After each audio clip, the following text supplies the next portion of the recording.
all for tuning in. This is Iman and Selena. together we make you plus happy. Each week we bring you someone who challenges us to define success and happiness on our own terms with a dose of laughter. Remember to like and subscribe to the You Plus Happy podcast. You can also follow us on Instagram at You Plus Happy. Hey, Selena. Hi. Oh, that was a very sensual hi. Oh, was it? My bad. I'm A little just sleepy. I'm just sleepy. A little bit. A little uncomfortable over here, but it's okay. Oh, sorry. How are you? I'm doing very well. A little tired because the birds have been waking me up every morning. Oh. But yeah, I ordered a earmuffs, like noise canceling earmuffs. So can't wait for them to get here. How are you? I'm good. So we have our time change. So it's an hour earlier. So I'm a little bit tired too, but I have my coffee as always. So I'll be good. Yeah. Anything fun this weekend? I mean, this week?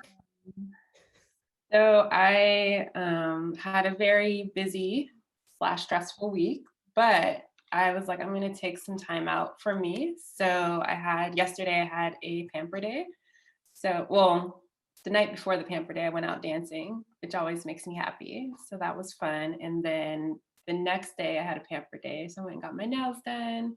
I got a massage, which I really, really needed, got a pedicure, and just relaxed, read a book. So I was like, I feel a lot better now. I'm going to try to do this at least once a month for myself, just going and getting a massage and having a pamper day. So let me see your nails. It's a funny story. So I'm a bit of a nail snob, and I realized that my nails were getting really thin because I was like getting them off and then getting them right back. So I actually am doing a break from like the gels and acrylics because I was doing both. So they're actually not colored, but I still got a manicure and like the whole like what is the color? Your nails are not, is that?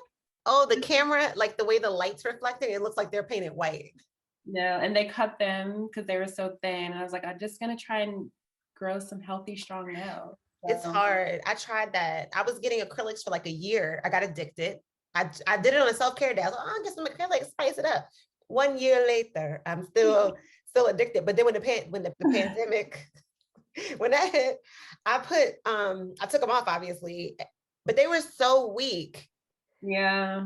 I went in there thinking I was going to get gels, but I was like, no, Iman, just let them grow back healthy. And I was so tempted because there were two people next to me and they're so good. And I was like, oh, no. I'm on the fence right now. Like I took my gel off last night and my nails are busted, of course. One already broke today, but I'm like, I don't know. Is it worth it to have healthy nails? Because they're not going to stay like that. They're going to break.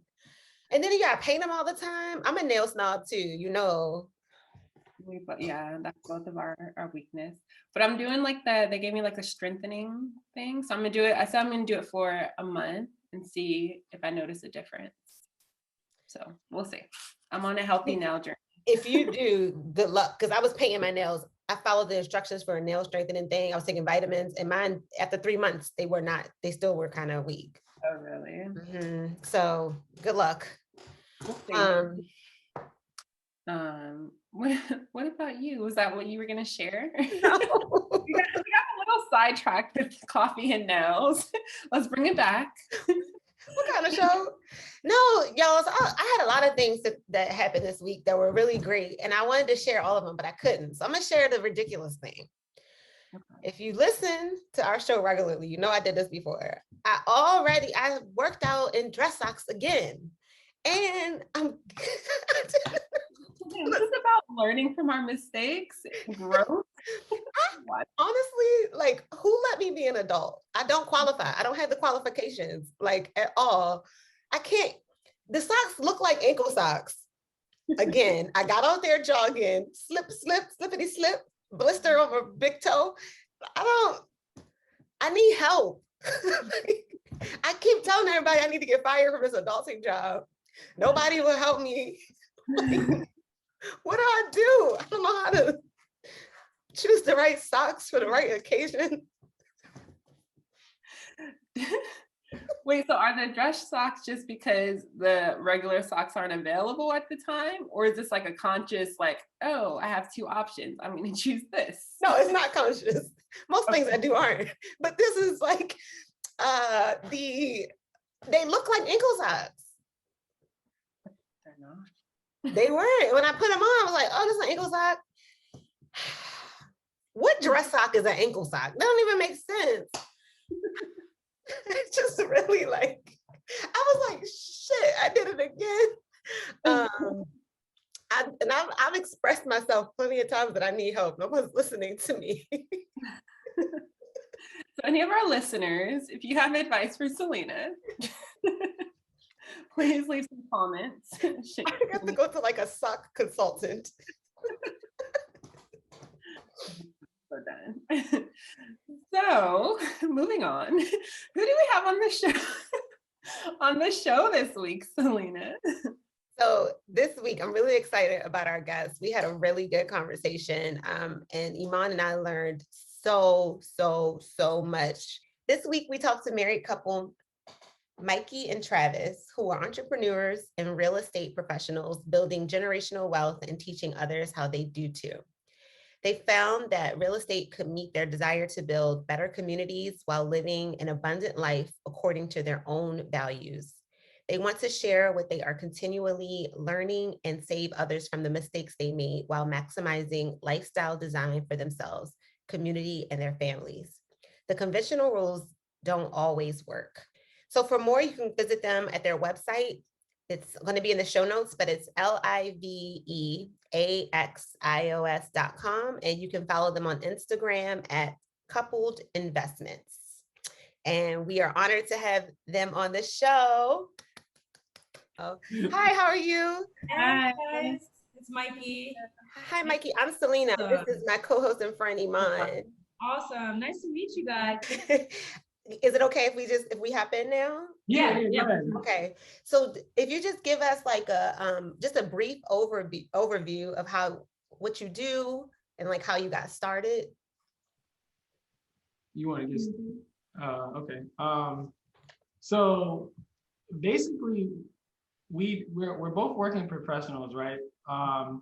But we had a desire to build wealth over time in a way that would make it more resilient make us more resilient on a personal level, but also feed back into our families.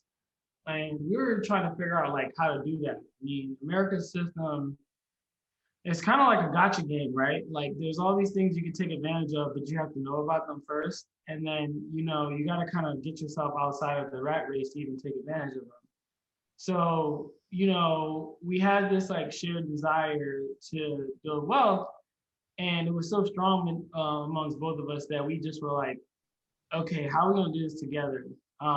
So one element of the storyline is like we actually bought a house together before we got married. And it wasn't even in the plan to get married exactly, because we were just like very open-minded and weren't really okay with sort of the traditional patriarchal structure that is around marriage in general. But we decided like, okay, we're going to redesign marriage for ourselves. We're going to redesign sort of our relationship and make it custom to ourselves. We're not going to like listen to everybody who has input. We're going to just figure it out amongst each other. And that was kind of like the bedrock of like how we decided like what we wanted to do. So we had that shared understanding that we wanted to build wealth, and we were like, well, what are the typical pathways to do it? You can try to create a high income at a job or whatever, or you could try to become an entrepreneur and get equity in either some assets or a company. And so, we played with different things of what it could be, but we ended up finding real estate. I personally was already working in real estate, but to some extent, I had a general plan that I wanted to invest, but I didn't know to which degree that I wanted to. And it wasn't until that I met my rib cage here, that I was able to start having a little bit more confidence about how we would go about it. Because she's like 100% like pioneer, like she has a vision, she's trying to make it come to fruition. And even when it came to our first property and our first investment, I didn't really see the big picture, and she did. And she kind of had to walk me through the whole thing in order for me to like emotionally open up to the idea. Because again, I've been working in real estate, so to some extent, I already knew how it worked, but I wasn't actively looking at opportunities. And it kind of took off from there. Like it was like ad hoc at first, and we were just with our general desire to go in this direction. But over time, we were like, well, we got some real skills to do this. So like, let's just formalize it over time. Yeah. And start trying to build a portfolio that would match our goals. And to add to a couple elements to that, like one of the big things, like going into a relationship and buying a house together before you get married, that was like a pretty kind of different choice amongst like our peers too. And I think about the themes of your show, and determining your own path can be really hard, and going against the grain and doing things really differently can be really hard. But I personally always had an issue with the structure of marriage, the construct of marriage, especially as it's portrayed and really promoted in the US. And I was not interested in the least.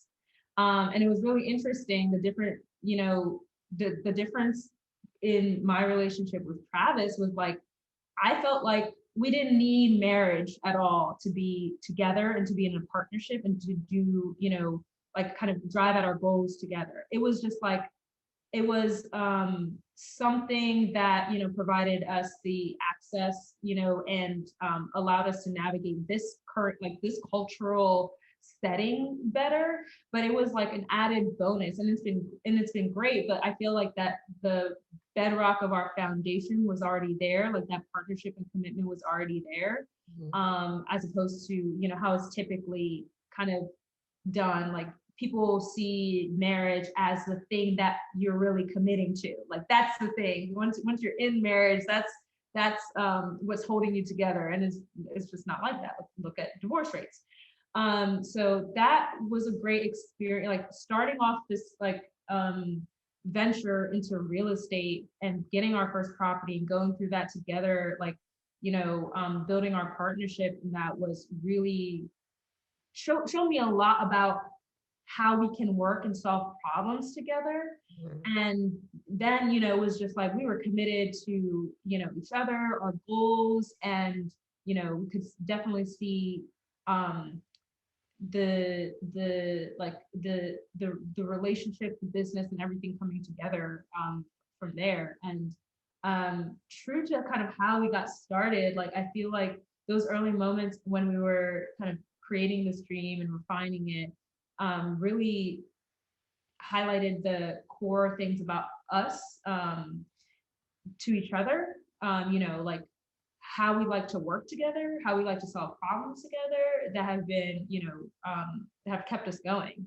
So yeah, I think that like it was for me also, like I didn't have a background in real estate. I was, in consulting at the time, nonprofit consulting at the time we got started. But I had a real desire to kind of do things. I'm very entrepreneurial. I like to run my own things. I like to, execute my vision. I even do it at work. My 9-to-5 job, I figured out a way to bring my entrepreneurial spirit and like run my own show there as well. And like, that was really important to me. And real estate was just like a very interesting space that brings together a lot of different things that are important to us: community, building wealth, space making. And it's been like something that's can, keep your interest for a long time too. Like there are things that can get old or whatever, but real estate as an entrepreneurial endeavor was like, had all of the right elements, and we could see ourselves continuing to be engaged in it for a long time and working on it at our own pace too. So yeah. I have so many follow-up questions. I was typing like some of my questions because I was like, I need to remember these because there's so many important things I think you all just said. But I'm trying to see like what's the most important question I have because I don't want to ask you too many. But how did you bring your because a lot of people want to be entrepreneurs these days, right? I feel like it's almost a trend, right? Mm-hmm. Like work for yourself. And a lot of people may not do it or may not understand all the things that go into it. But when you say you merge those worlds of bringing your entrepreneurship spirit to your 9 to 5, how'd you do that? Yeah, so how I did that, I basically, you have to push yourself. I think one of the big... I'm just laughing because there's a lot of hours around here spent working, both of us. Like, yeah. And I would still say that we are generally happy people, but we spend like, last Saturday, I was like up till 1 doing like journal entries in our accounting system. But I didn't mean to cut you, that's why I laughed. Yeah, no, I figured. Does it feel different when you're doing it for yourself though? Oh, 100%. Oh, 100%. 100%. Yeah. But, again, it's like, it was really important to me to kind of own my own time, even in my 9 to 5. So basically, I'm a very curious person. I've always like, that's how I see myself, and I'm a constant learner. So for me, I just identified like a gap in my job. Like there was, this opportunity to I was interested in data analytics. Didn't have any, well, not any. I did some in grad school, and it was intentional because I wanted to move more into that space. But I wasn't doing that at my current job. I was doing more kind of rote day-to-day things. And I was like, I want to do something else. And I kind of I can envision this work going differently. And so, I had the, kind of foresight to pick a team that really supported me and work with, I chose to work with individuals who, one, understood that, I don't like to be micromanaged. I like to have independence in my work. I was like pretty clear in trying to find my space in my job where I could be that way, because like, that's who I am. That's what I need.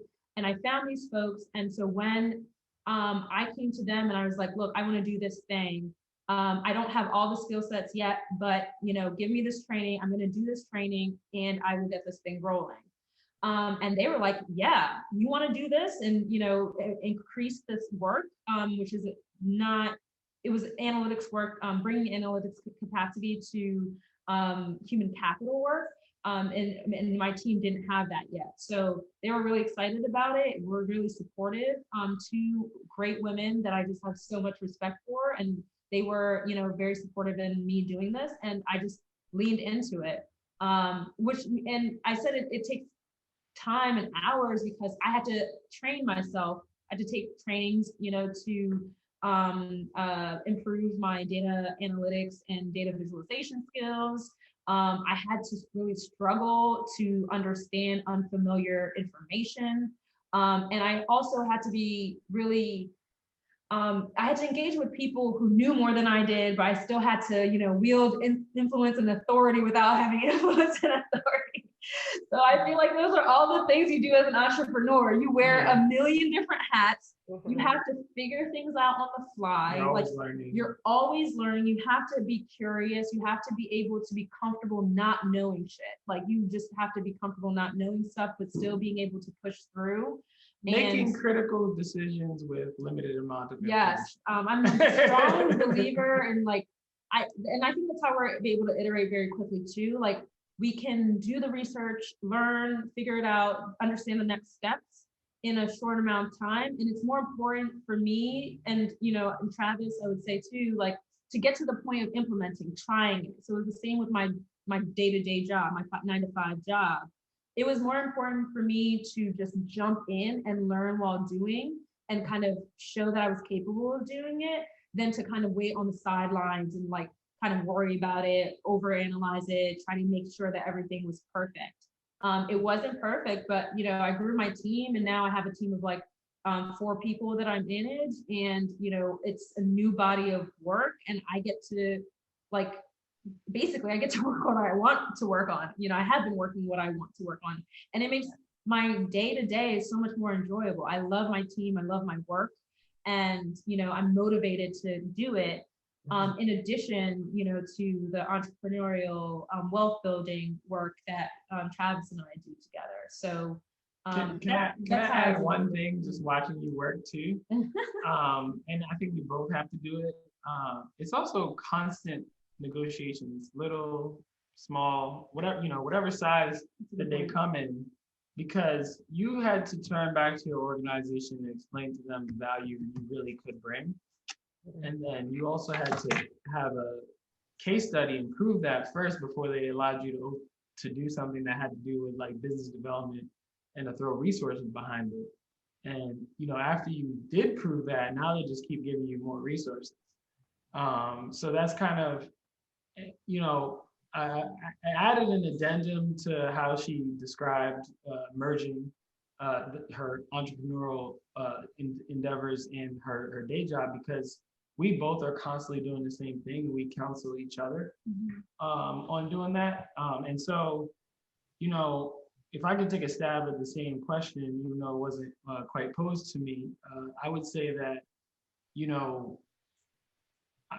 I came at it from the general perspective where it's like, I am trying my damnedest to create economic stability for my family, right?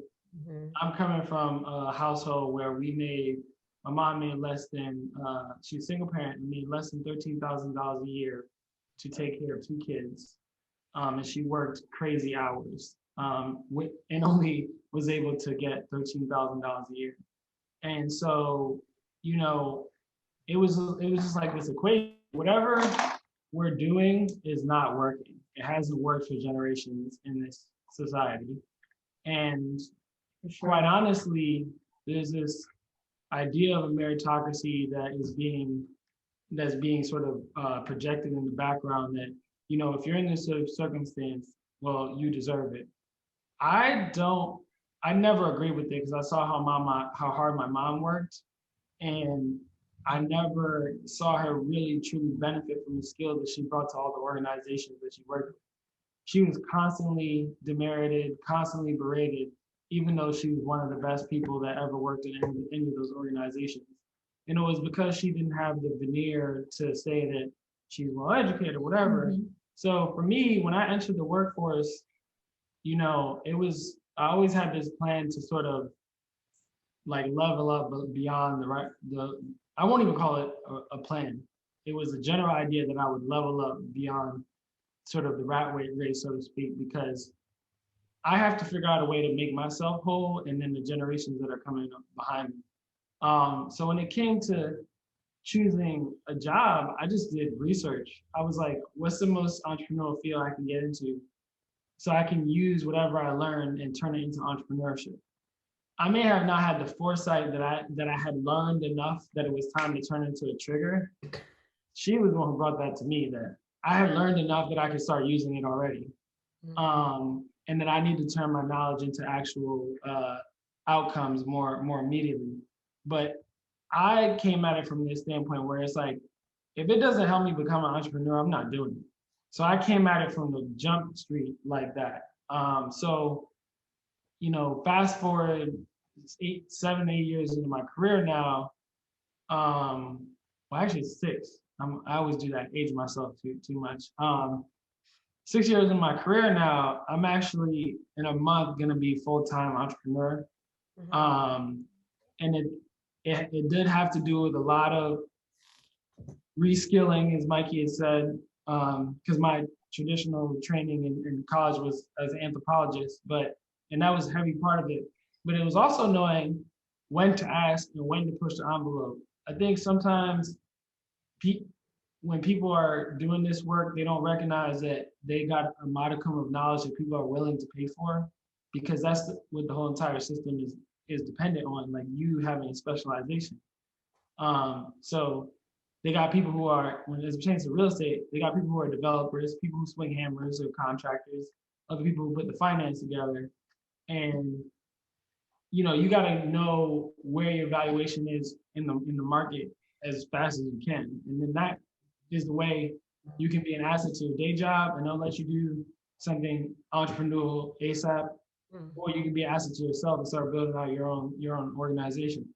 Or ideally both. I am a fan of, picking those skills that, will be transferable and help you in your endeavors in every way.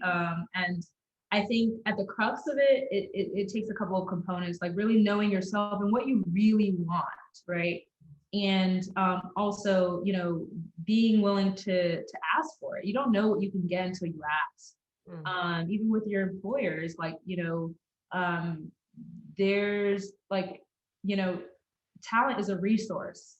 You are a resource. And, if you're at a company, an enterprise that really values you, they'll invest in you, and you can ask for investment in the areas that will also help you, if and when you leave that organization.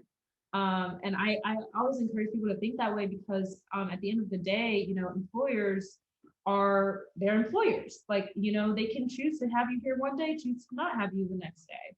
So if you're not always thinking about, like creating your options, then you might be left in the lurch.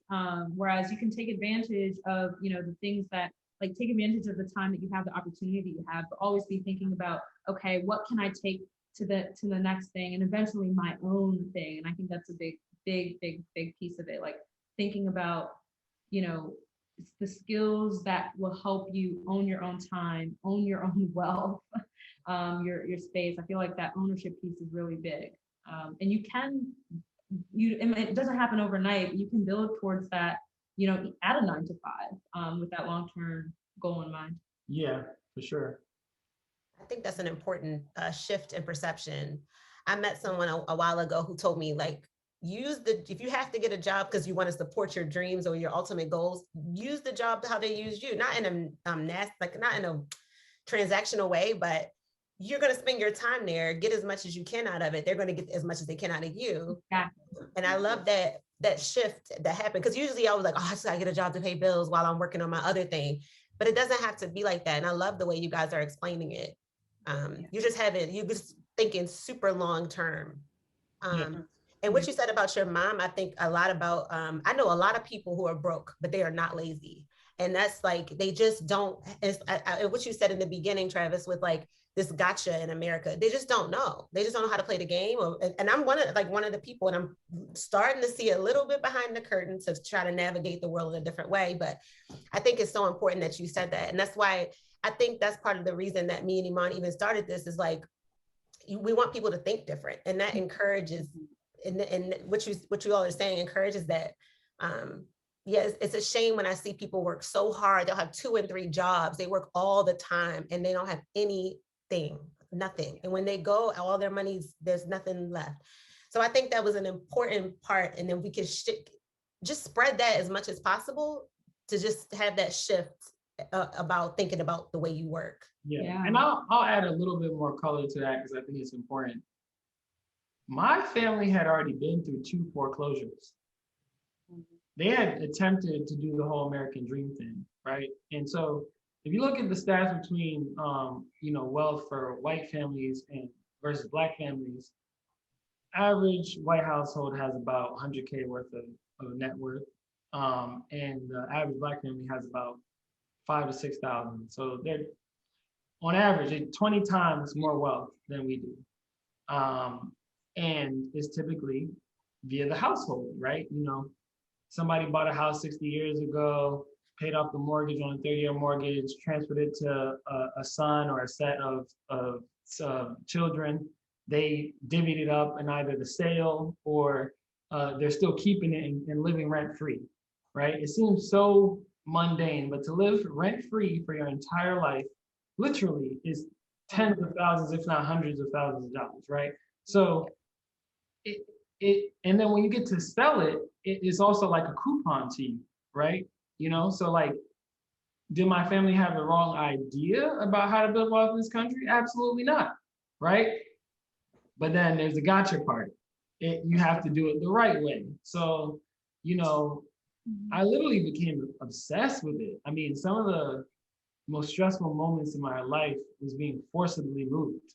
I became a nomad out of the fact that I was so used to being moved. Right? So instead of it being a negative thing, I turned it into a superpower. But it's like I had to turn the world on its head. I had to do a Copernican turn. And in order to do that, I had to re-educate myself. And so, you know, it was very important for me to understand personal finance, especially after I graduated college. So, you know, when I got my first real estate job, all I had was like some thoughts and my ability to talk. Like I had a dream and I was communicating it to people. And, you know, I was lucky that they were entrepreneurs and they saw something in myself that they think they had and they wanted to give me a shot. But like, you know, a lot of the times people are not um, you know, there's such a huge cultural and social capital piece that's missing in terms of building wealth that quite frankly, in my opinion, I do feel like it's hidden. You know, some of these things should be more broadly known and shared and we're, we pay taxes for an education system that should apprise people of this stuff and it doesn't. So like that's where a lot of the motivation comes from to sort of be an entrepreneur. It's about resiliency and be able to feed back into my family and also Mikey's goals. You know, before we got on this call, I was joking around that I'm gonna get a hand of the Queen pin.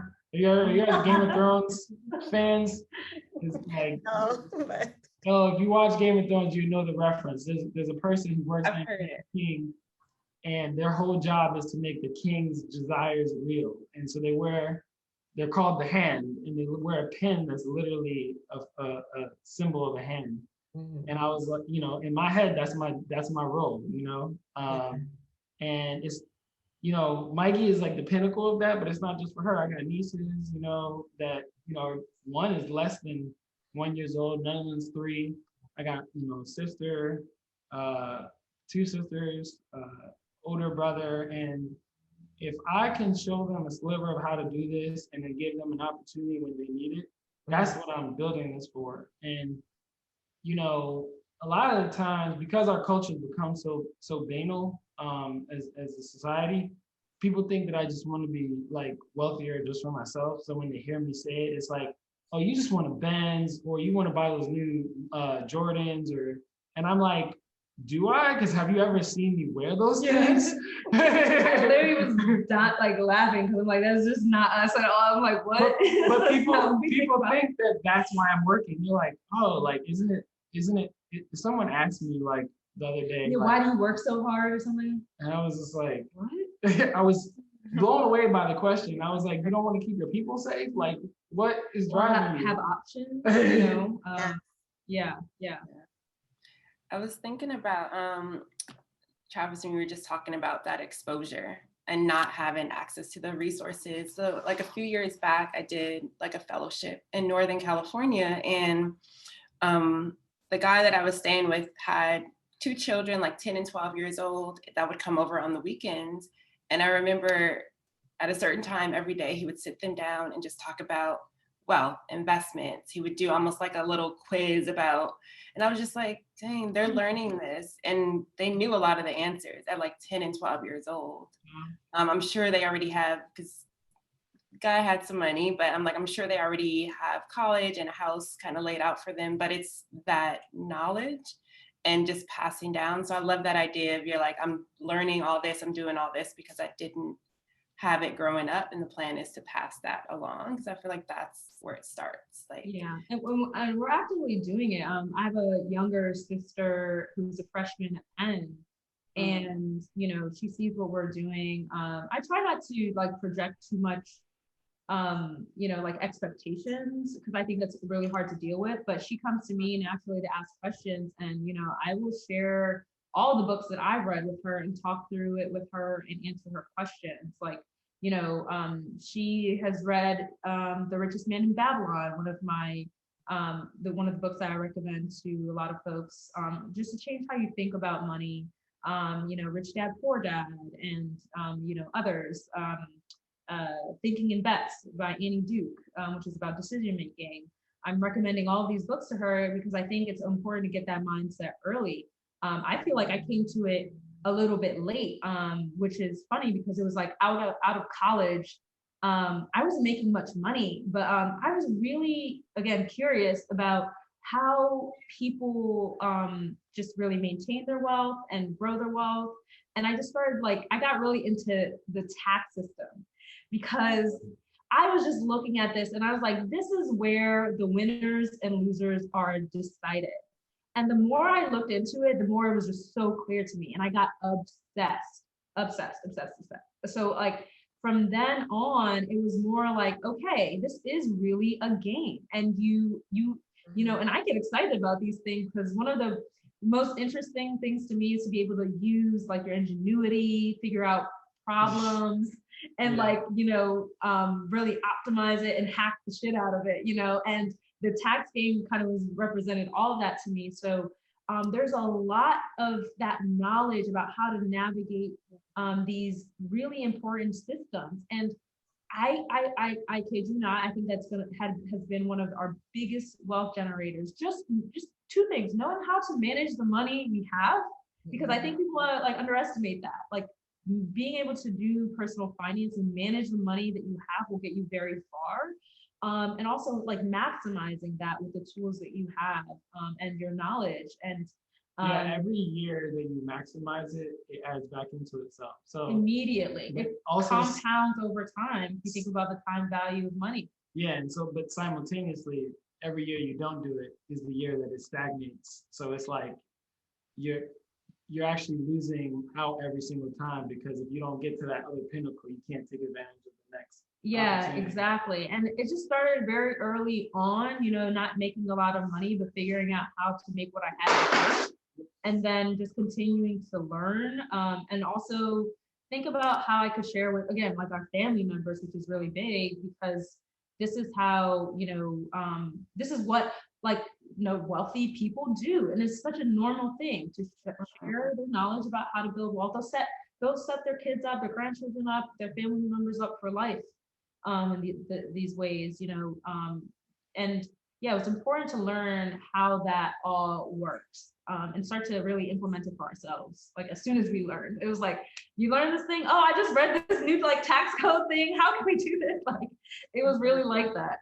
When you say, go ahead, Travis. I'm sorry. Well, the other sort of context I'd like to add, we are also very intellectually curious people. And I know, at least for me, I have a very strong value against when outsiders try to tell me how I should construct my world. Or what's possible, what's not. Yeah.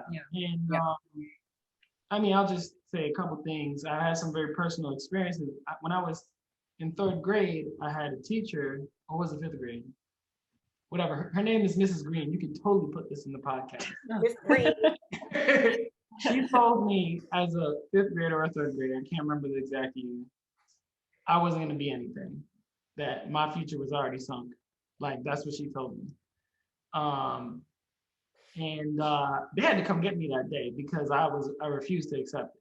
And I haven't really changed as a person since that point in time, because fundamentally people, they try to, systems, they try to do that all the time, create a structure for you to follow and say that these are the rules that you have to follow. Yeah. And if you try to think outside the box, we're going to make sure you get back into these lines. And as a Black man in this society, that just doesn't really work, right? And I can't say that I came to that value totally by myself, but I will say that, I'm trying to honor everybody who got me there. My dad, when I was 9 years old, he had me reading The Miseducation of the Negro by Carter G. Wilson. Shouldn't be messing up the name. Because that book really, it definitely unlocked me, because there's so many layers of social control in general, and money is just one of them. And so what we try to do is position ourselves to, combat that and take in good information and make the right choices for ourselves, our community, and our society as a whole. Because, at the end of the day, there's people who benefit from the status quo, and institutions that benefit from the status quo. And personally, the way I like to try to live my life is to sort of be antithetical to those organizations and how they're structured to benefit. I think when we think about building wealth, that's what it's really about. It's about definitely taking care of our family. And it's about being able to construct the world as I see it, generations of white men have been accorded that privilege from birth, mind you. They didn't have to do a damn thing to fight for it. But it's my world too. Every space in this planet is for me too, and I'm gonna go for it. And that's how I think about it. Yeah. It sounds like you both came into the relationship as visionaries already, and kind of an idea of this is where I'm going, and then you got together and it just became that much stronger. Was there anything that challenges along the way where you're just oh, this isn't going the direction that we thought? And how did you, because I know it's hard sometimes, especially when you have someone else to consider, how did you guys kind of push past that? You want to go? You got I get the last one. Yeah, I was thinking. Yeah, there are definitely challenges. I'm trying to think. We're both kind of type A, right? So there's the reconciling our thoughts about things. So I feel like we've learned to slow down and take time to understand where both persons are coming from. And we also learned that it's very good for both of us to have diversity in opinion. So just because I believe one thing and she believes another, we don't necessarily have to do anything about it. We can actually let both theories exist and act on them and see which one yields the best results. And it ends up being kind of fun too. So less interpersonal exchanges that are negative, and more okay, well, I think this, you think that, let's try it. Yeah. And I mean, so one of the big things actually was when earlier on, when I really, as I mentioned earlier, wanted to live abroad, build a career abroad. And I was the jobs and opportunities that I take are definitely going in that direction. And I think at the time, it's not that you weren't open to it. It was just more it wasn't in your real plans. And I think there was that family element too, that was just can we reconcile these two visions? Because I was very strong in the terms of this is what I've been thinking about the last 3 years, and it's going to be in my life plan some way and somehow. I'm super family oriented, and at the time I was well, if I can't live a stone's throw from my family, what's the point of all this stuff? Yeah. And it was I remember we were in Philly at that restaurant, and we were both crying because I was I can't give this up. And you're it was just what are we gonna do? And I mean, I think so for me, I'm honestly not the best communicator when it comes to, I like to kind of get to the solution very quickly. And I'm not great at kind of stepping back always and letting talking it through, So to me, there was the solution is that we have to end this. We're in two different directions. I'm not going to tell you that you have to, I'm not going to take you from your journey, if that's important to you, because I believe in my journey as well. And to me, I had already just it was just, the solution is we have to go our own ways, because that would be best for us as individuals, and it just means that it's not a great time for us. But it took some growth to be able to step back and like talk that through. And I think it was really from like Travis, who is really a good communicator, who is really patient and is like, okay, well, let's talk through these different elements. Like, let's sit with it. Let's, really just kind of live in that emotion and continue communicating and see if we can get to something, that we both would allow us both to thrive in our journeys. Yeah, and I think just to like add to it too is like, I think what we realized over time is that when you are the type of person who will passionately pursue your goals, right? You can't just generally have the goals out there and be like, okay, now that this other person's here, they're still general, they're not put in any order or sequence, you haven't organized it. Yeah. And because it's fine to do that way on your own, because depending on your situation, you can be like, all right, I'm gonna sell stuff in my apartment, I'm out. And if I go move abroad if I want to. But when you have to consider someone else, and it's not just on the topic of moving abroad, it's like, I mean, my sleep pattern has changed now. like when you have to consider someone else, there's so much that has to go into making sure they are both successful. It's going to take quite a bit of communication to be on that same page. So we just were like, oh, I think we're thinking about this in a weird way. Like, why are we acting like this decision is going to be made tomorrow? Like, let's take time to organize it and figure out what makes sense and where can we both be flexible on. And what also, this is another thing that also is always happening. Personal growth is always happening. So it's not going to be like this priorities. This static thing that you figure it out, and it's in that snapshot. It is what it is. Like at one point we thought, okay, we're going to build our company first, then try and move abroad. And then when we realized, like, okay, we just need to take in more information and go through these cycles where we are truthing what we want to happen against the facts of how to make it happen. And that will inform the decision most of the time anyways. And also as we grow, we'll be able to figure out like what really is a deal breaker and what's not. And, allow each other the personal freedom to explore that thing even within the context of our relationship, instead of being like, okay, that other person has to be totally like in this concept, and for me, I was like, I'm so against creating prisons, whether mentally constructed or physically constructed, that how could I sit here and be like, well, this is the final constraint? That's not even me. Like I tend to always try to find a creative solution anyways. Yeah. And I think it helped that we started to do like we were doing regular budget meetings. Yeah, we just started. And like we do our like strategic planning, personal and business every year for sure, and we've increased it to quarterly recently. Yeah, those are the big meetings, but we meet once a week. Oh yeah, we have like so again, going back to bringing what you learn from your job to your endeavors, I do Agile, which is basically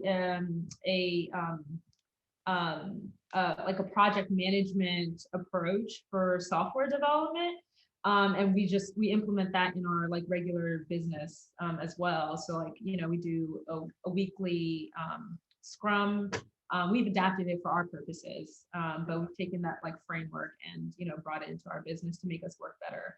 But yeah, like that came from my job. So going back to that theme, like use what you got, you can learn and apply in different ways. But so we do like that regular check-in on what we want, if we're, good, if we're on the right track, what are our plans, like where are we in our trajectory and our journey, and then we bring it together and like, identify the steps to bring it all into fruition. So people who are willing to do that. Mm-hmm. I wanted to do that in some of my relationships, but the other person wasn't willing to do it with me.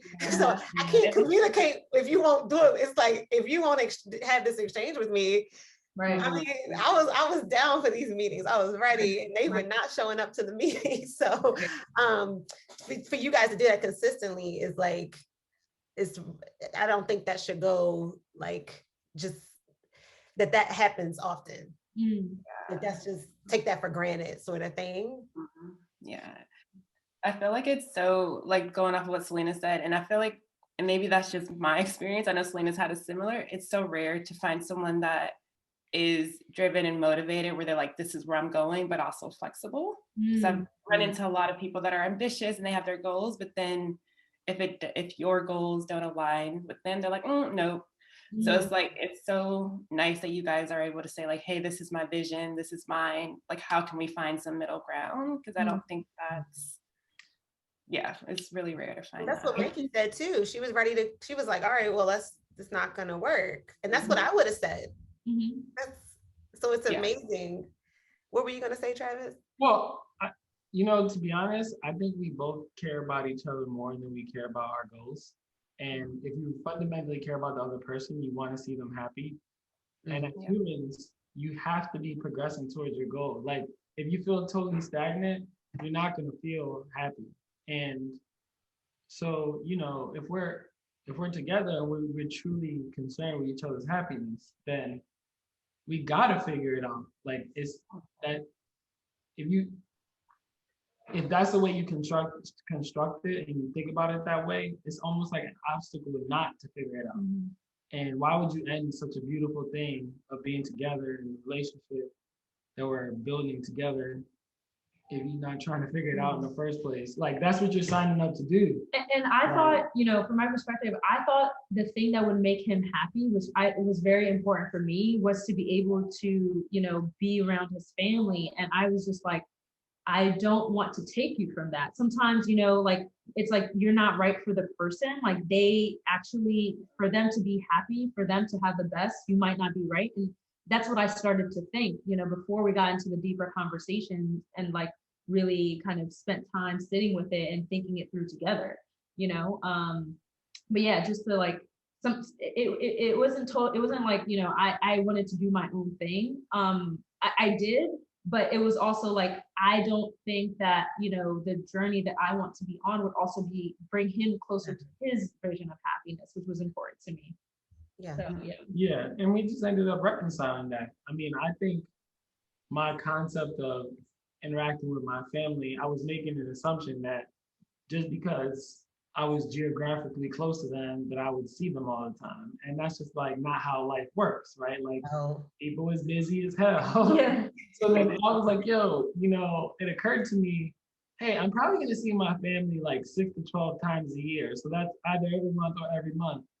How do I make something like that happen even if we're not geographically close to each other? And when I was able to construct it differently, then I was able to like let it go and create a new construct that was more conducive to the lifestyle we wanted to build. Yeah, and actually, and when I think about it, we're really problem solvers at heart, and this was just another. It was an excuse. Like, a lot of things, excuses could be made for not doing this or not doing that, but it's really like, okay, this is an obstacle. How do you solve it? It's more about, okay, like, how do we figure this out? And once I tapped into that, like, that way of thinking, which is what I do in all the other areas of my life, it just made sense. Like, oh, this isn't this is just another obstacle to overcome. It doesn't have to be the end all be all. Yeah. As for like work and in life, do you think having each other makes you more motivated? Like, do you think you would be as far in your careers as you are now if you were single? Absolutely not. First of all, she got me this job that I have right now. So that's a no. I joke around at my job. It's like, yo, you guys got to put Maiki on retainer because I ask her all these questions about how we do stuff at work. So, I mean, to be honest, like, I know it sounds a bit cliche, but I really found someone who helps me be my better self. In terms of even my motivation for like pushing through and trying to, you know, be on this planet for a good number of years. I say it like that because I'm a type 1 diabetic and every day is a struggle. And I met a number of diabetics that are just like, all right, I got 20 years. I'm gonna treat it like that. I'm not gonna do all the care that it goes into taking care of myself. It's just too much work. And I could relate with them. I have had some very difficult days in my life trying to manage my diabetes, but you know, I always have Maiki supporting me. It keeps me positive. And in practice too, like she's also helping me do it. Like I don't eat as much junk food anymore. And she does it in very like subtle ways where it's like, let's do this substitution and that substitution. Before I know it, I'm not like eating all the crap that I was eating before. And so, you know, and it helps too, because, you know, I had this like really rigorous gym schedule and it was really lonely, to be honest. I was doing it by myself and I didn't have a lot of friends going with me, but you know, Maiki goes every day with me now, so I don't ever go by myself. And you know, I wouldn't be able to tap into that extra effort. I used to work hard as a younger person because of the motivation to help my family. But at the same time, you know, I realized my family doesn't necessarily need help. What they need is like the same opportunities I got to open my experience and learn something different. So as my relationship changed with them, where it wasn't like a thing where I was just trying to sort of help out with economic things, but more like, you know, being more like a role model, I was realizing like, you know, my motivation to stay like 10 toes down and really put my head to the grindstone, it was kind of dissipating. But you know, I've built a new mission, and it's to be the hand of the queen. So, and honestly, I mean, maybe it's you know, sort of self-serving to the way, you know, I've constructed my personality, but it definitely helps me stay on the horse, no matter how bumpy the ride gets. So I would say that, you know, to be honest, like I couldn't even imagine what my life would be like without having met this wonderful woman that I am so blessed to call my wife. Yeah. Oh, Short answer is no. I'll just leave it at that. oh, I love it. I can feel the love coming through the screen. So I do want to be, are you guys okay to go a bit? I know we only said an hour. Are you guys okay to go a bit longer? Yeah. Yeah. I mean, we were doing intros and started kind of late. We're good. Okay. Just want to be respectful of your time. As far as, there were so many things like throughout this, but just real quick, Travis, I wanted to tell you, I think I have that nomad spirit too, because I moved a lot. I went to 7 different elementary schools, just to give you an idea of how much I moved. So I think I really resonate with that. That's just a side note. That was like, a military kid? What'd you say? Are you a military kid? Like, no, we just were broke and like moving around. Okay. just not stable. But that definitely, like, I can't stay one place too long. I think I like to see things and explore, but I'm pretty sure that foundation was laid because of that. And it had its good parts. I didn't know we were broke. I didn't know that. It's true. That's true though. I mean, I feel like I eventually divined it, like looking back, but I had a great time. Right. I was like, I get to get people and I'm moving. I'm always new. So it's like everybody want to meet me. Hey. So I wasn't. But I did want to ask about, so when you guys say real estate, exactly what is it? Like what part of it? Well, right? So included but not limited to real estate, investment, development, property management, and consulting. Consulting, services. coaching. Oh, yeah. and sales. I'm a realtor. Okay. Yeah. Oh, So you're a realtor too? Yes. Not two as in me. I mean, in addition to all the other things you do. Yeah, yeah. So yeah, in DC, Maryland, and PA. Okay. Okay. That's good to know. I'm in Maryland. Oh, okay. oh, cool. Yeah. So that's good to know. So right now, our goal is to kind of build out our portfolio and kind of build like a self-sustaining business. So we got a couple of units right now, nothing major, just 2 properties, 3 units in total, and we're just steadily acquiring over time. And that's like on the actual assets that we own. But again, Maiki is a salesperson, so she's doing first-time home buyer consultations and like, sharing basically everything that we've learned in our journey with people. A lot of the folks that come to us, well, they don't have folks in their family that have bought homes before or know how to convey to them how they even bought the home and all that good stuff. And so we offer that service. And then there's another element where we are sort of setting up investment for other like accredited investors to participate in and folks that personally know us, so that if they have the chance or opportunity to become diversified in their real estate investments, they can do that with us too.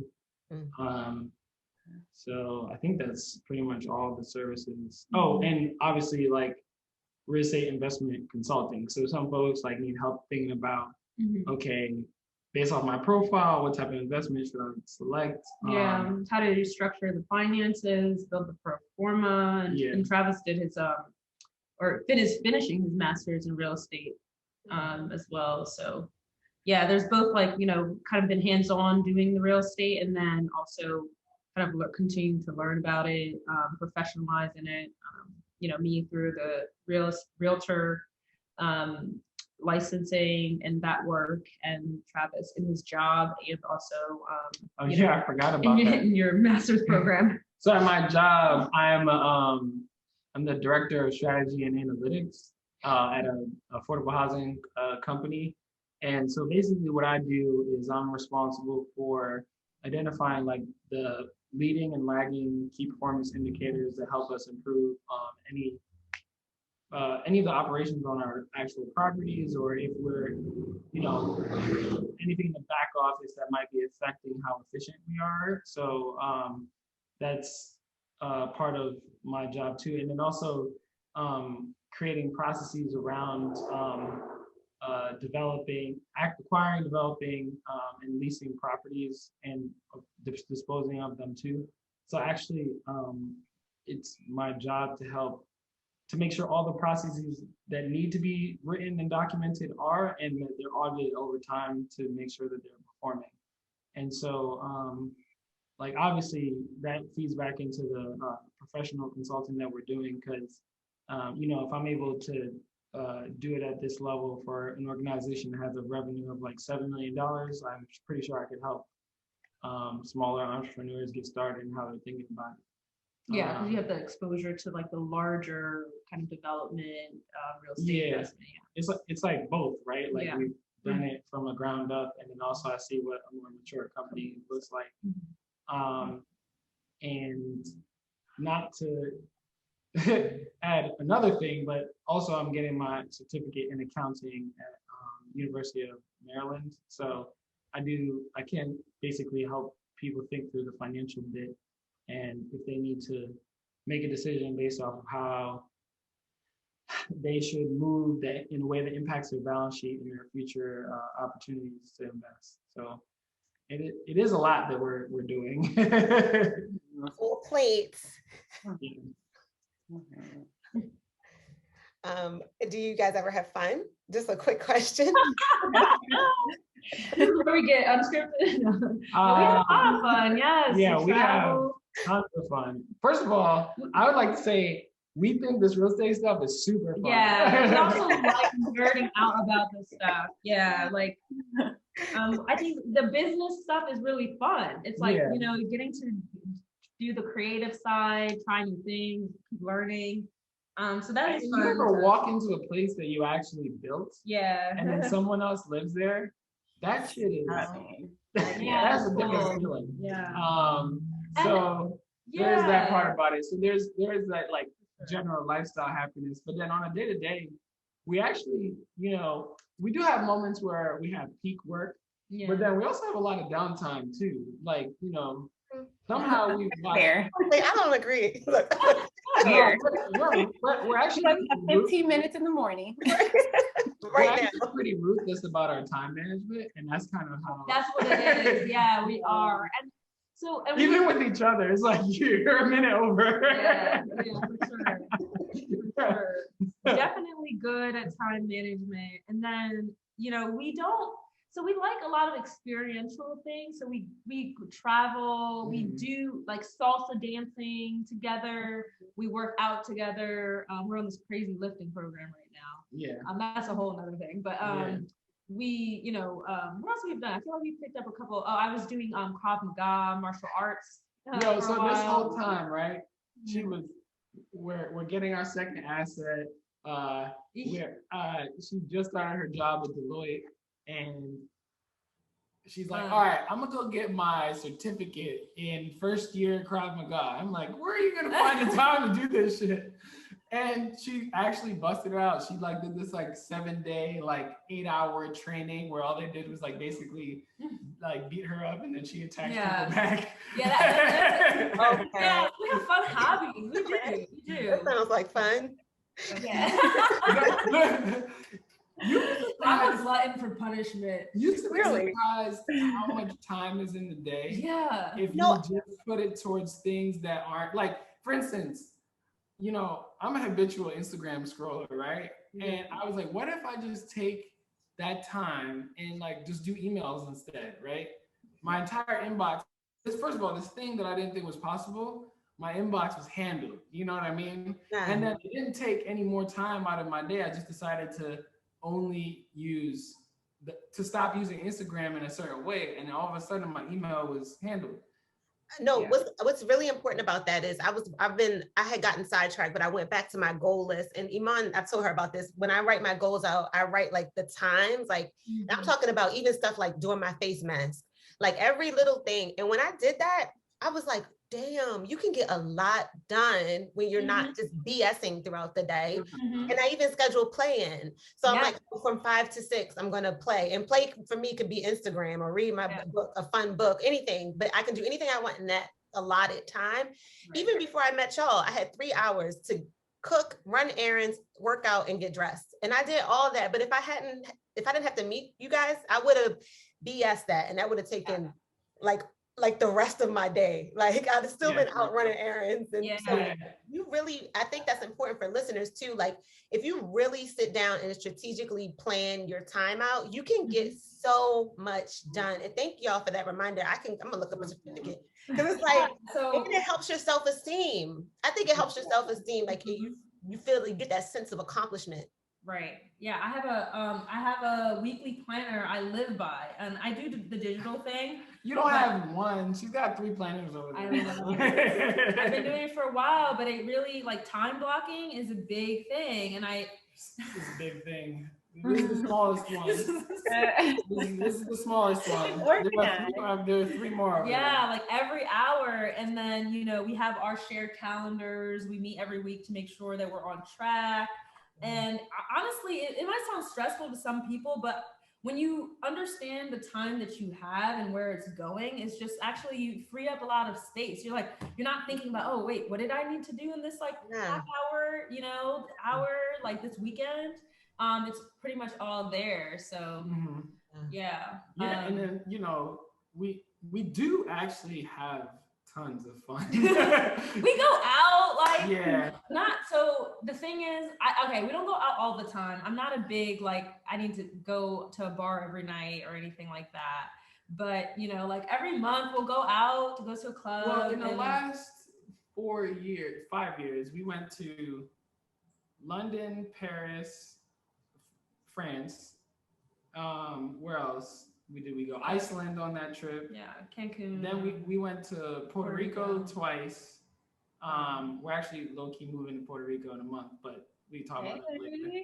I was just gonna try to hang with y'all since y'all local. Now you leaving. All right. No, we're gonna spend time in both. So we're gonna be in the States a couple months, and then Puerto Rico. You know, it's like our it's our global plan. Just like 5 years, 7 years earlier than we thought it was gonna happen. Yeah. So yeah, we're still gonna be in the States. So yeah, definitely will link up. Yeah.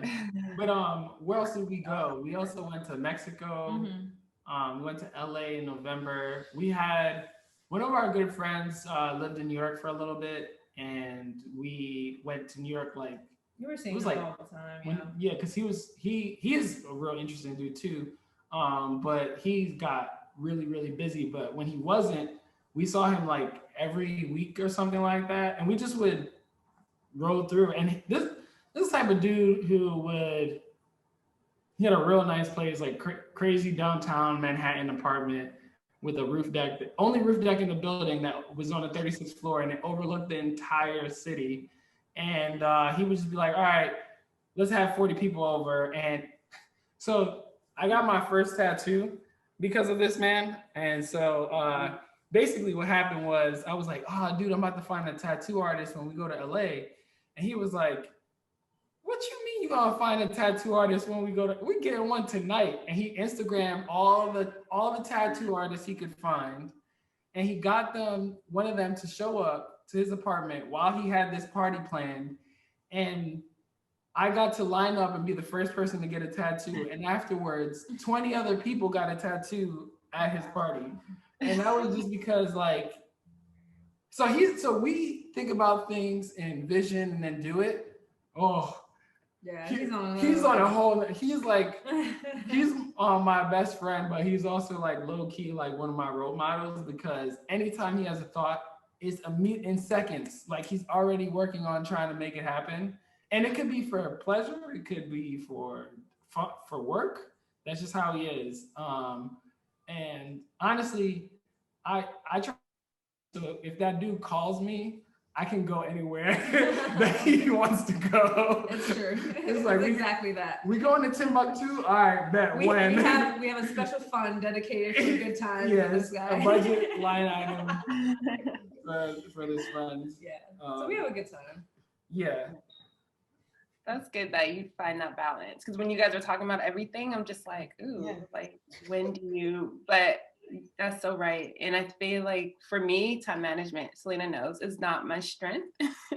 So when I was trying to like schedule everything out, I was feeling too constrained, and I'm like, oh, I'm not going to do this. But I think having a different perspective where I'm like, okay, I'm doing this so that I can get to where I'm trying to go, helps me be a little bit more motivated to stick to it.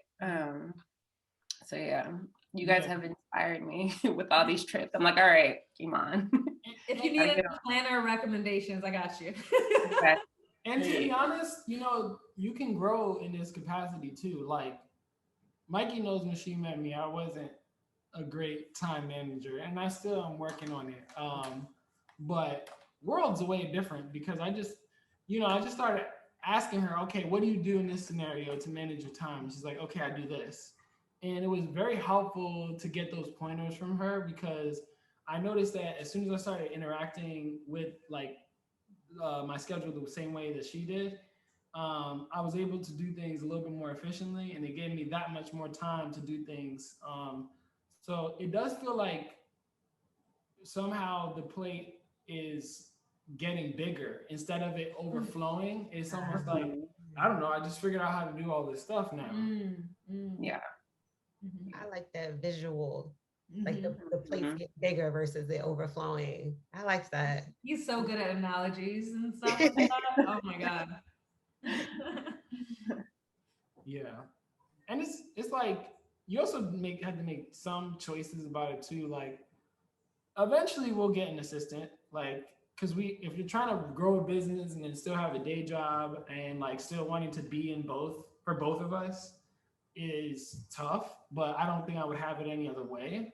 Yeah. And I think about the long term too. I always say this, like, we got like, I want to go as hard as possible for 10 years. Like, that's what I'm committing to, 10 years. And afterwards, it's just going to be, really optional.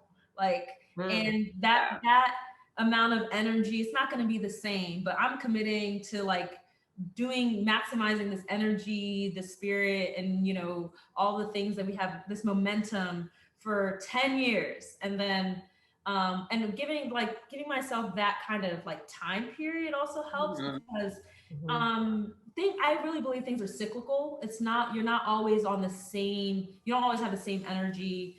You don't always have the same priorities. So it's about like kind of matching your normal cycle to, you know, your goals too. And if I can know that like, you know, I'm going hard for the next 3 months and then taking a break and then, you know, getting back into it, and I'm in this for 10 years, it helps me really just like keep those goals in mind and keep that bigger picture in mind. Like this is only kind of temporary. 10 years may sound like a long time, but it's really not. Right. Also, another thing you made me realize is part of the reason why we have this much time is because we're not having kids, and we made that decision. I was thinking about that.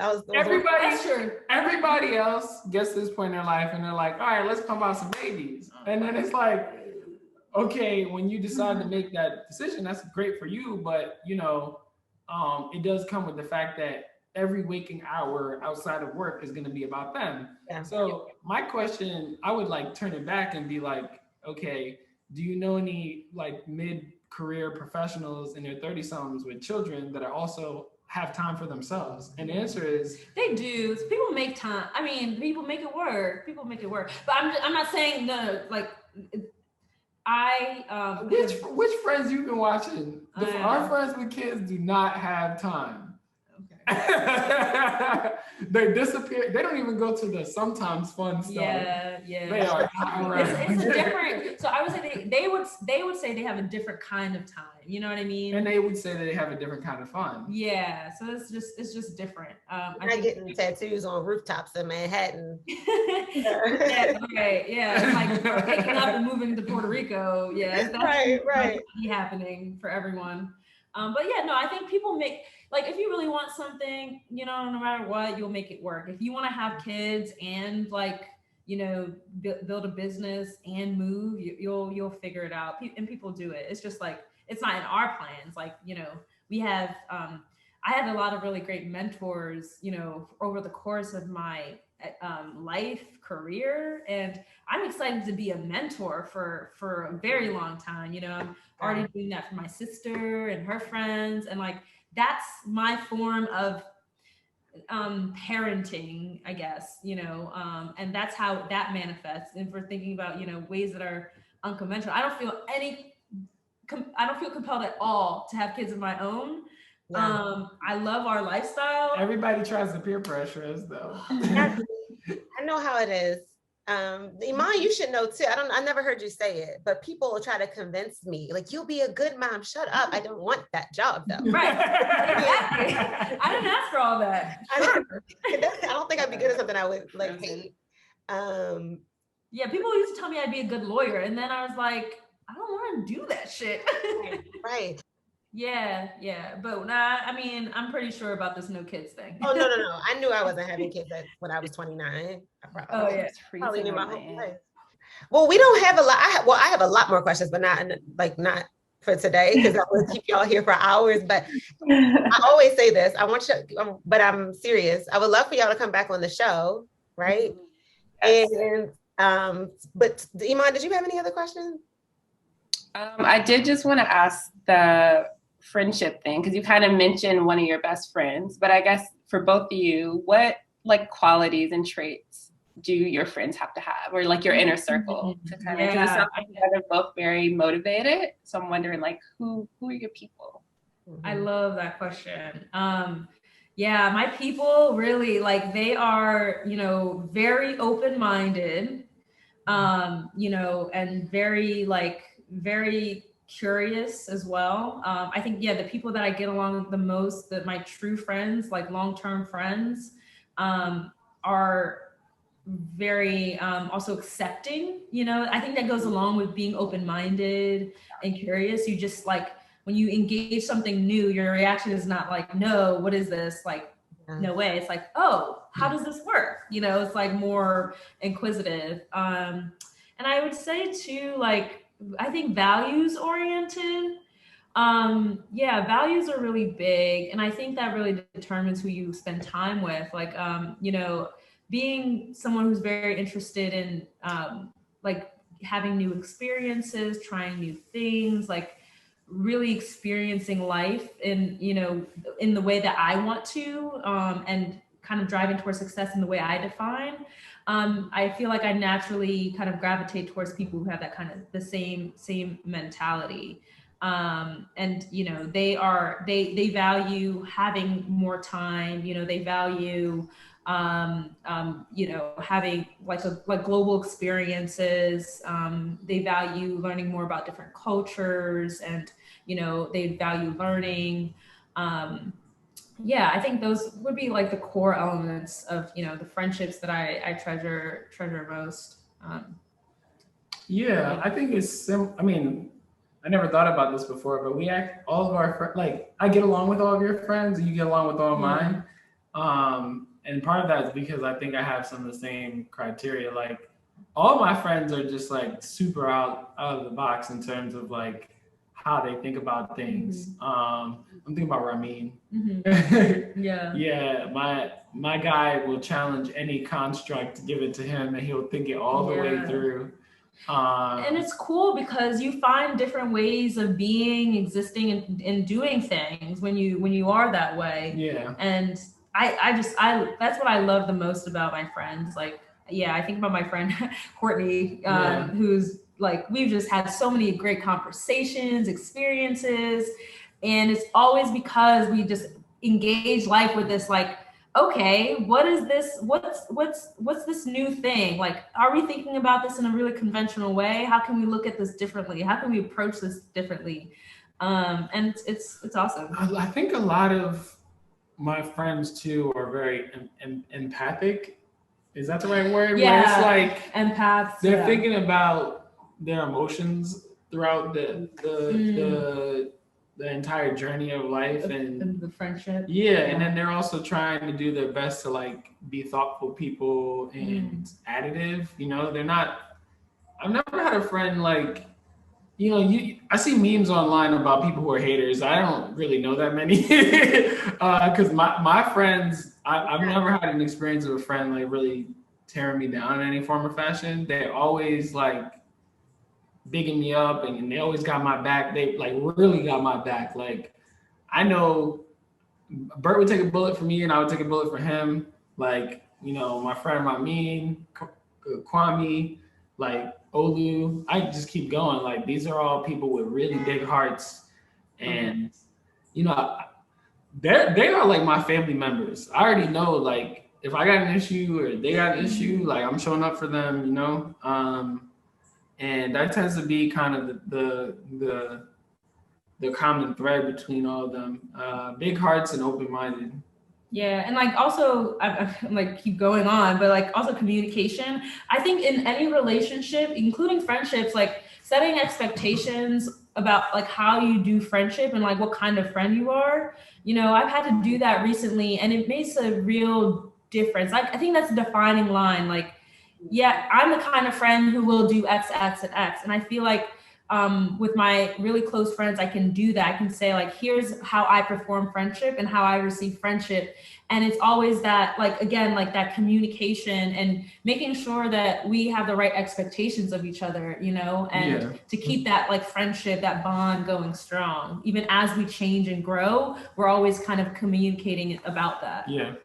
And this is just like, it's all really positive usually. Like, and it's not to say that that's like the requirement. Yeah, or that it's even contrived. It's like we all take the time to really articulate and understand where each other is coming from. And so that way it's never felt like it's a slight or anything like that. And we're always like supporting each other. Like our friends cheered us on, you know, last time we all hung out in LA. It was like, yo, you guys can do this thing. We didn't even think about it like that. And all of a sudden we had to, you know, contend with the fact that they believed in us so much in a way that we didn't even believe in ourselves. To the point where they felt it was like almost a bit of an argument. They were like, yo, you got to show up like this, right? But it wasn't negative though. It was like, you have They want the best. Yeah, they want the best for us. Yeah. And it's constructive criticism even. Even though I didn't even think they would use the word criticism, because it was all like love. It was just like, they took the time to even, say it, even if we weren't ready to listen to it, which was, to me, that's love. You got a lot of people who they associate with you and they're not necessarily trying to get too deep with you. They're just trying to have a great time and keep it at that. But if you got your friends who will be like, let's talk about a hard subject, and it's all love. Yeah, that's it. Yeah. I love it. Me too. I had and then this is my last question, but what piece of advice would y'all give each person? Like, if you could only give one piece of advice, and I know, Maiki, you said you mentor. So if you were like, you could only tell them one thing, you're never going to see them again. Are you still thinking about it? I'm still thinking. Go ahead. Yeah. I think my piece of advice is, whatever you do, you got to hold it down, right? If you enter a relationship, own that shit. Don't run away from any responsibilities or obligations associated with that, even if you got to look in the man in the mirror. And that relationship could be a romantic one, it could be a business one, but people rely on you, right? Like, if I have tenants, they're relying on me to create a safe space, right? Like, if it's not safe, that's not good. I'm not going to run from that, right? So that's where they lay their heads at night. So I got to make sure everything I'm doing is showing up for them. So to me, it's like, that's the piece of advice I would give. Like, if you're going to talk the talk, walk the walk, and everything that comes with it. So I would say start with why in everything. And, there's this book that kind of outlines it. It's by Simon Sinek or Sinek. And it's about, kind of getting at the root of why you do things. And I think it just applies to every area. I think about like our journey and, like my journey in personal finance and real estate and my job and things like that. It really starts with asking, why is this the way it is? Like, why do these people have wealth and these people don't? Why do I have to do this work in the way that it's been outlined? Why can't I, structure my time in this way? Or why can't I take on this new role? Why can't I do this work? Why do I want to be an entrepreneur? Why is it important to be an entrepreneur? Why is it important to me to be in real estate and do what I'm doing? I think really just probing and asking that question, in every facet of life could really, help both, narrow things down and find that really like that true meaning for yourself and the true reasons that you're doing things. And it'll just be really enlightening once you start asking that question. So I think that's, if I were just had to sum it up, that's what I would say. Yeah. What was the name of the book? You said it was by Simon. I think Sinek. Start with why. Start with why. Yeah. I love it. I had on my list to ask y'all about books, but you mentioned a lot. Yeah. They're on our website too. I'm almost positive that one, I put that on there because it's like definitely one of my top books. Oh, you have a website? Yeah. It's liveaxios.com. So LIVE Axios, AXIOS.com. And if you go to tools of the trade, there are a list of our like highly recommended books about business, real estate, decision making. And I'm proud to say there are a couple of, I think I have half women and definitely a handful of women of color authors as well. Okay. Call me out if if I don't do it. But yeah, I think it's a good list. Yeah. Yeah, I'm so excited to look at that. Iman knows I always ask about books like every episode. I love it. Anything else, anybody? I don't think so. I think And to answer your question, yes, we'd love to come back. Yes, you have to, because I know we're ending. I know it seems abrupt, but I just want to be mindful of everyone's time. But I have so many questions. Me too. Right. So that's the only reason I'm like trying to push the end, because I don't want to like be here for 4 hours. Yeah, that's a good time to wrap up. But yeah, we'll have to come back and chat with you ladies. It's really fun. And I would love to also hear more about you guys too, what you're doing. So we'll leave more time for it next time. Yeah, that's for sure. I'm gonna send you an email about scheduling it, because we always say that and then we never schedule it with the guest again. Well, I feel good. Do you guys? How y'all feel? This good. is great. Yeah, it was a really good conversation. Really good. This is the first time anyone asked us about this directly. Yeah. Usually what happens is people say, y'all look so happy. Why y'all so happy? that was literally Tian. No, well, I need to know why. It's so important when you meet a couple to ask, all right, we know you're happy, fine. Now how did you get there? That's what we need to focus on. Asking the why questions. Yeah.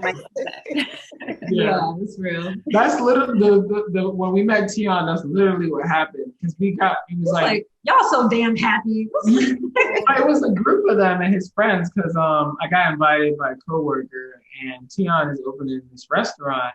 And so they did like a soft, it wouldn't even like say a soft opening, it was like a private opening. And it was just him and his friends just kicking it back, and their whole group. And they're playing this real spicy game. What was it called? It was like God, I'm blanking on the name, but it was like it's like love or no. They ask you questions about like your relationships or whatever. And over time, people were surprised at our answers, particularly since we were so young.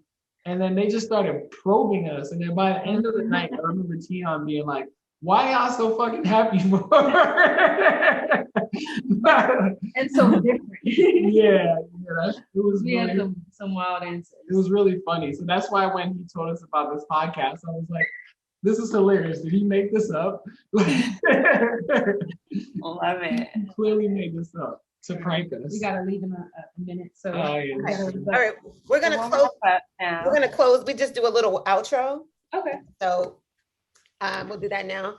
Thank you again for sharing your time with us and inspiring our listeners to redefine success for themselves. And of course, thank you, listeners. We couldn't do this without you. Remember to hit like, comment, and share this episode. Please leave a review. We always want to hear your feedback. And we'll see you next week, same time, same place. And we ask our guests to say our tagline. It's a little long and y'all have to say it together, but we'll show you our definition of success if you show us yours. Okay. We'll show you our definition of success if you show us yours. Oh, okay. We've been thinking everything. Y'all are really on a vibe. Yeah. Love it. Thank you guys so much for being on the podcast. Thank you guys for the opportunity. Thank you. All right. All right. Bye.